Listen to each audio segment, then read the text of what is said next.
नमस्कार, मी पत्रकार दीपक चव्हाण. दैनिक युथ लीडरच्या महापालिका सुपरफास्ट या विशेष कार्यक्रमामध्ये आपलं स्वागत आहे. आज आपल्या स्टुडिओमध्ये प्रभाग 15मधील भाजपाचे संभाव्य इच्छुक या ठिकाणी आपल्यासोबत आहेत प्रशांत गौडाजी आणि श्वेता लोखंडे. हे दोन भाजपाचे संभाव्य इच्छुक आहेत. या आहेत श्वेता लोखंडे, या स्वतः महिला ओबीसीमधून इच्छुक आहेत आणि प्रशांत गौडाजे हे पुरुष सर्वसाधारण गटातून इच्छुक आहेत. नक्कीच या दोघांनी अत्यंत चांगलं काम या प्रभागामध्ये गेल्या अनेक वर्षापासून केलेलं आहे. प्रशांत गौडाजी यांना तर आपण ओळखता, अत्यंत भावनिक असं त्यांचं काम या प्रभागामध्ये सातत्यानं सुरू असतं. श्वेता लोखंडे यांच्या माध्यमातून जर आपण पाहायचं म्हटलं तर त्यांचे पती अजय लोखंडे हे सर्वांना परिचित आहेत. एक युवा चेहरा म्हणून या प्रभाग 15मध्ये त्यांची ओळख आहे. आपण गणेशनगरचा जो बाजार आहे त्या बाजारच्या परिसरामध्ये या लोखंडे परिवाराचा संपूर्ण मोठा घरोबा आहे आणि मोठं कुटुंबही आहे. आणि सातत्यानं समाजसेवेमध्ये वाहून घेतलेले अजय लोखंडे आज त्यांच्या रूपानं त्यांच्या पत्नी या ठिकाणी निवडणूक लढवण्यासाठी सज्ज झालेले आहेत. आणि दुसरीकडे प्रशांत गौडाजे दोघेही भाजपाचे संभाव्य इच्छुक आहेत प्रभाग 15मधलं. तर आपण सुरुवातीलाच या दोघांकडे वळणार आहोत.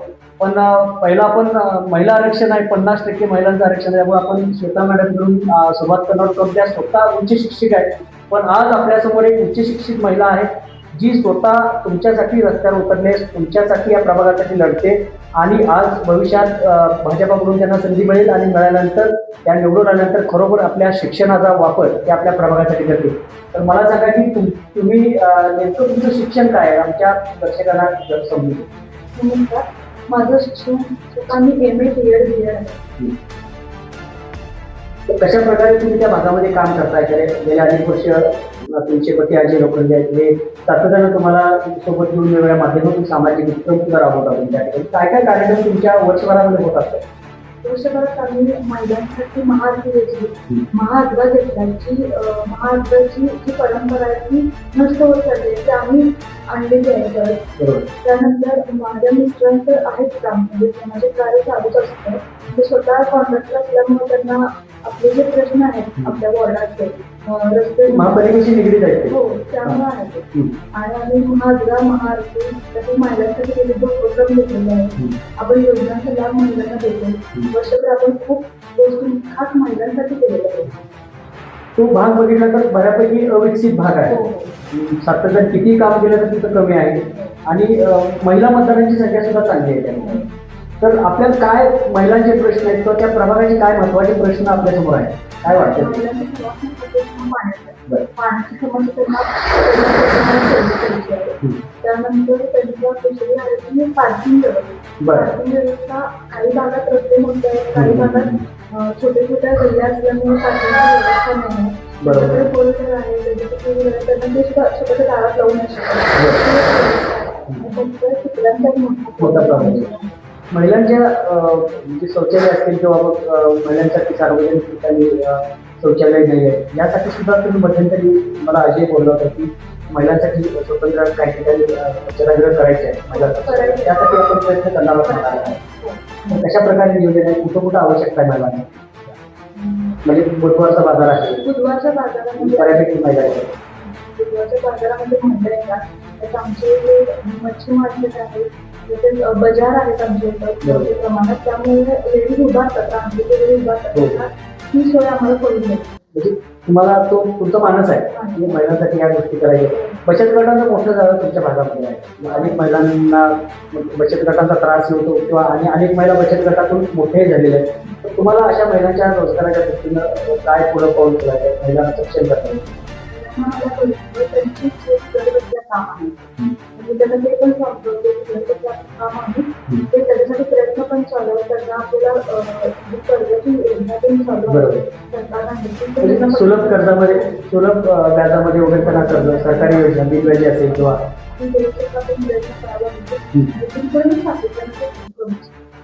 ठीक आहे. प्रशांत गौडाजी आपल्यासोबत आहेत. तुम्ही सांगा की भारतीय जनता पार्टीकडून तुम्ही दोघंही इच्छुक म्हणून त्या ठिकाणी आहेत. काय विजन घेऊन तुम्ही प्रभाग 15मध्ये जात आहे? प्रभाग 15मध्ये काम करायचे चान्स भरपूर आहेत. म्हणजे आत्तापर्यंत जसं की माझी एक इच्छा आहे, माझी आणि त्यांची, विश्रामबागसारखे उच्चभ्रू प्रभागात जो विकास झालेला आहे तुम्हाला 15मध्ये विकास करायचा की प्रामुख्याने गटरी असतील, रस्ता असेल किंवा पार्किंगचा सर्वात मोठा विषय असतो. आता सध्या आम्ही फिरतोय प्रभागामध्ये, महिलांचा तो एक विषय आहे आणि जेंट्स लोक सुद्धा तेच म्हणतात की आम्हाला पार्किंगची व्यवस्था पाहिजे. पाण्याचा एक विषय आहे, भटक्या कुत्र्यांचा विषय आहे, गार्डन नाही आहेत, ग्राउंड नाही आहे. जे काही जागा असेल त्या आम्हाला सध्या कसं आहे की त्या प्रभागात ज्या आता महापालिकेमध्ये 100% BJP सरकारही येणार होते, आपलं सत्ताही येणार BJPची. आणि जर वॉर्डामध्ये जर विकास करायचा असेल तर सत्ता असणाऱ्याला जर वॉर्डातला माणूस गेला तर विकास व्हायला सोपं पडतं.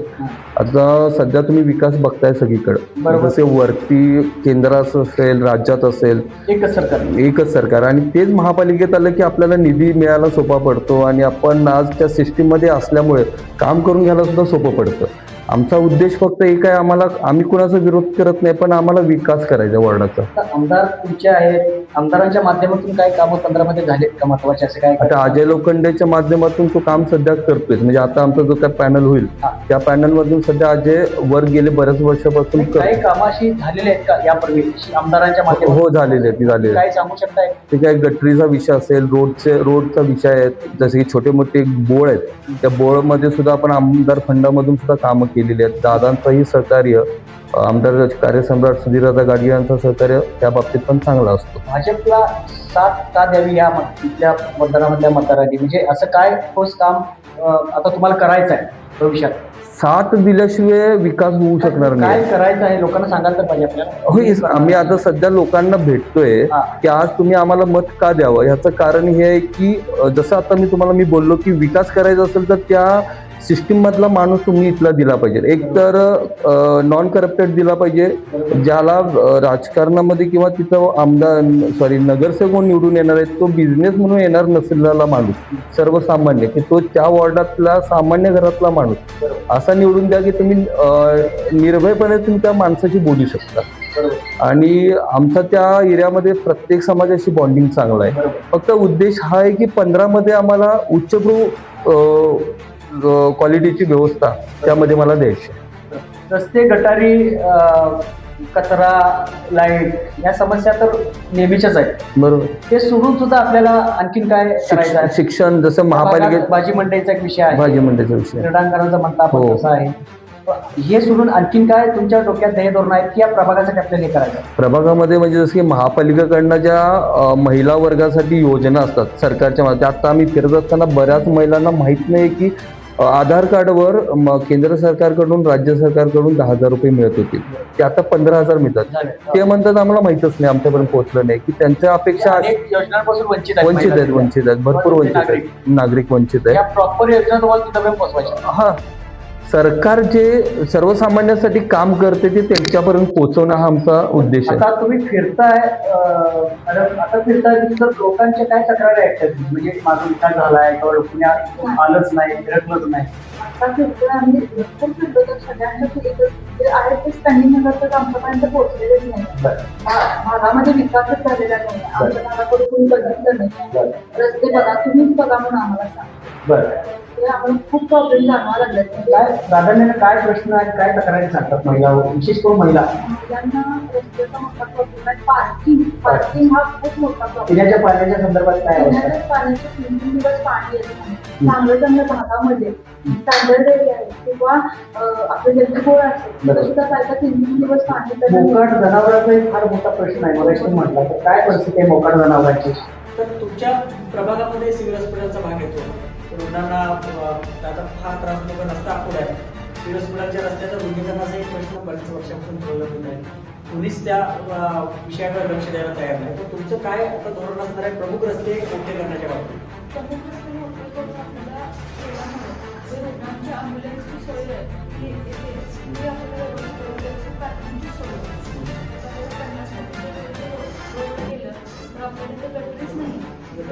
कचरा रस्त्यावर पडला असतो.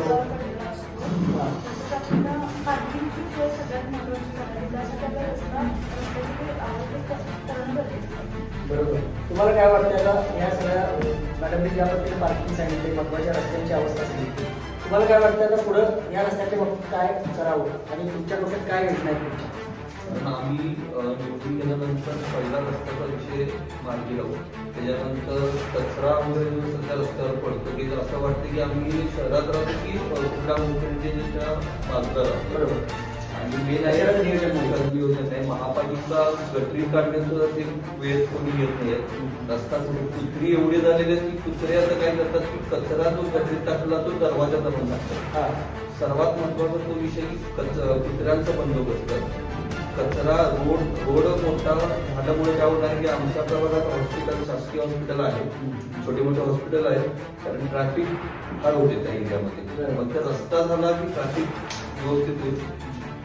आणि बाकीचे हे गार्डन, ग्राउंड आणि मी तुम्हाला मागाशी म्हटल्याप्रमाणे की विश्रामासारख्या उच्चभ्रूला ज्या व्यवसाय त्यासाठी आम्हाला आमचा वाटप द्यायचा.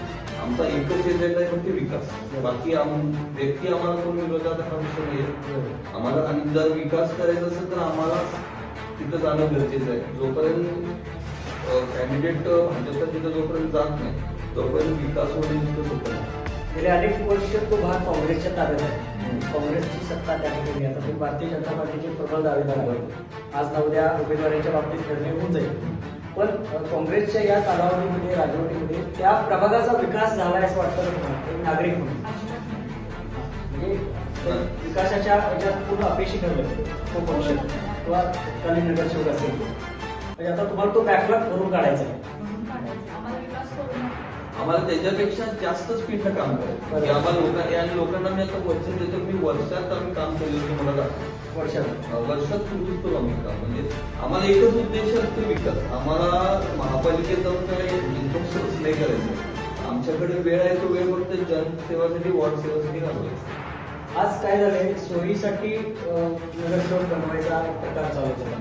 म्हणजे आज मला माझं आरक्षण नाही पडलं तर माझ्या मिसेसला नाही किंवा माझ्या अशा सतत नगरसेवकांचाच विषय सांगायला. आता नवीन याचा विषय नाही आहे, तर नवीन लोकांना संधी मिळायला पाहिजे हा विषय महत्त्वाचाच आहे. तुमच्यासारख्या एज्युकेटेड लोकांनी या सभागृहात जावं, तिथं अभ्यासपूर्ण मांडावं आणि या समाजाचे प्रश्न तिथपर्यंत पोहोचावे. पण अलीकडं काय व्हायला लागलेलं आहे, फक्त सोयीसाठी म्हणून महिलांना उमेदवारी दिल्या जातात किंवा महिलांच्या उमेदवारीसाठी वापर केला जातो. त्यांना निवडून आणलं जातं, पण परत 5 वर्ष त्या महिलांनी महापालिकेत जायचं का नाही जायचं हा प्रश्न निर्माण होतो. तर तुमचं धोरण काय असेल, जर तुम्हाला जनतेने निवडून दिलं तर तुम्ही 5 वर्ष तुमचं कामकाज कसं असू शकतं?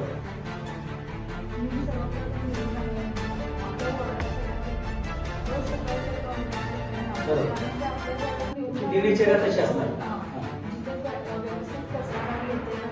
पण तो प्रश्न आम्हाला पण सतावतो. आमच्या इथं पण व्यवस्थित केली नाही. आम्ही जेव्हा केलं असं आम्ही करणार प्राधान्य प्रश्नांना प्राधान्य देणार. तर तुम्ही जे निवडणुकीच्या कालावधीमध्ये जे काही आश्वासन देणार आहात तुम्ही तुमच्या जनतेला, ते पूर्ण करण्यासाठी तुम्ही प्रामाणिकपणे प्रयत्न करणार. दुसरी गोष्ट असते की महापालिका ही माहीत बऱ्याचदा महिला नगरसेविकांना महापालिका कशी असते, फक्त बाहेरून दिसते आणि आत एखाद्या मिटिंगला बसल्यानंतर दिसते, पण कामकाज कधी त्यांना करता येत नाही. तर बऱ्याचशा अडचणी, तांत्रिक अडचणी असतात. तर तुम्ही स्वतःहून कामकाजासाठी त्यामध्ये इन्व्हॉल्व होणार आणि भांडणार सभागृहात सुद्धा. तुम्हाला संधी मिळाली तर सभागृहात तुम्ही काय म्हणताय, तुम्हाला जर संधी मिळालीच आणि तुम्ही कदाचित निवडून आला किंवा तुम्हाला कशा निवडून आल्यानंतर सभागृहात जाण्याचा प्रसंग आला तर काय तुमची भूमिका कशी असते? भूमिका आमची की विकास हाच भूमिका असणार. आम्हाला कुठल्याही परिस्थितीत विकास हा करायचाच आहे. तो तळमळीनं पोट तितकीने विषय मांडून तो विषय माध्यमाला जनतेला दिलेला शब्द आहे तो पाळायचा. नक्कीच आपण प्रभाग 15च्या या 2 भाजपाच्या संभाव्य उमेदवारांशी आता बातचीत केलेली आहे. श्वेता लोखंडे आपल्या सर्वांना परिचित आहेत आणि त्याचे पती अजय लोखंडे हे सर्व प्रभागमध्ये परिचित आहेत. युवकांचा एक मोठा साथीदार म्हणून अजयकडे सर्वजण पाहतो. आमचे एक चांगले मित्र म्हणून ते या परिसरामध्ये वावरतो आणि बऱ्यापैकी त्या प्रभागातील युवकांच्यासाठी अजय यांनी अत्यंत चांगलं काम केलेलं आहे आणि त्यांच्याच रूपानं आज त्यांच्या पत्नीला या ठिकाणी भारतीय जनता पार्टीकडून आज नव्या या बाबतीत घोषणा होईल आणि नक्कीच भारतीय जनता पार्टीकडून त्यांना यंदा संधी मिळेल अशी आपण त्यांना सदिच्छा शुभेच्छा देऊ. दुसरीकडे प्रशांत गौडाचे हे भारतीय जनता पार्टीच्या माध्यमातून गेले अनेक वर्ष सक्रिय आहेत, सक्रिय कार्यकर्ते. प्रभाग 15 मध्ये अनेकांची मोनोपॉली आपण यापूर्वी पाहिलेली आहे की आम्हीच आणि आमचाच विकास प्रभाग आमच्याशिवाय इथे काही चालणार नाही, पण असं काही नाही. भारतीय जनता पार्टीच्या आमदारांनी त्या भागामध्ये अजय लोखंडे यांच्या माध्यमातून मोठं काम सुद्धा त्या ठिकाणी उभा केलेलं आहे. रस्ते असतील, गटारे असतील, वेगवेगळा निधी अजयने त्या ठिकाणी खेचून आणलेला आहे आमदारांच्या मागे लागून. आणि आमदारांनी सुद्धा एक आपला कार्यकर्ता म्हणून अजयवर अत्यंत चांगलं लक्ष ठेवलेलं आहे.